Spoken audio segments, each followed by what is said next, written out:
Today's video, I'm going to talk about how to create more certainty in your life, in your practice.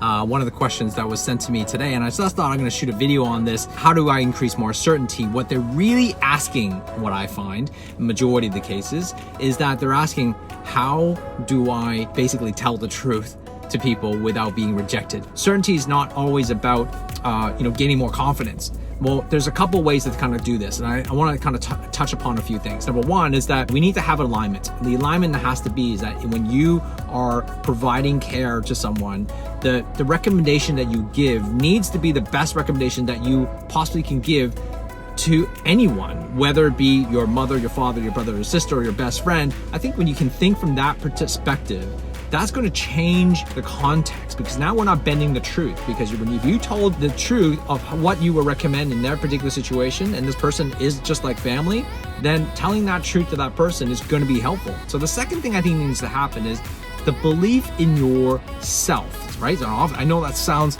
kind of crazy, because when we're talking about certainty, it seems like, well, of course you have to. Well, I'm what I'm talking about is not just in yourself, but you have to believe in your service and your product. In chiropractic, we have to believe in two things. Number one, we have to believe in the philosophy, art, and science of chiropractic, that it works. If you understand that concept of the art, science, philosophy of chiropractic, and the belief in that does what you say it's going to do, that's really important, that you believe in your hands and the words you say match and have alignment.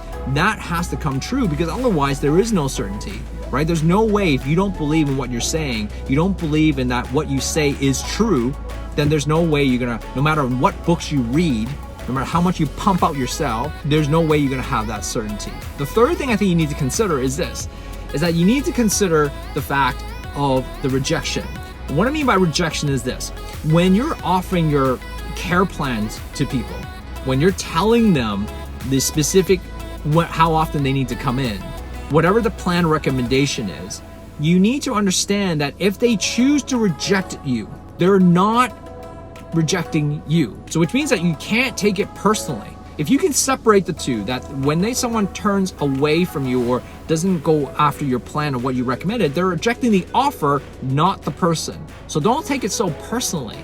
Now, it doesn't mean that you don't do everything possible to make sure your offer gets better, that you learn to communicate that offer in a better way. That's the most important thing to consider when it comes to creating more certainty. When you can ignore the fact of it's not people's rejecting you personally, that you're rejecting the offer itself, that is going to be helpful. Thanks for watching this video. If you haven't already done so, that subscribe button, you should press it. And because I want to share videos with you just like this one to help you grow your practice.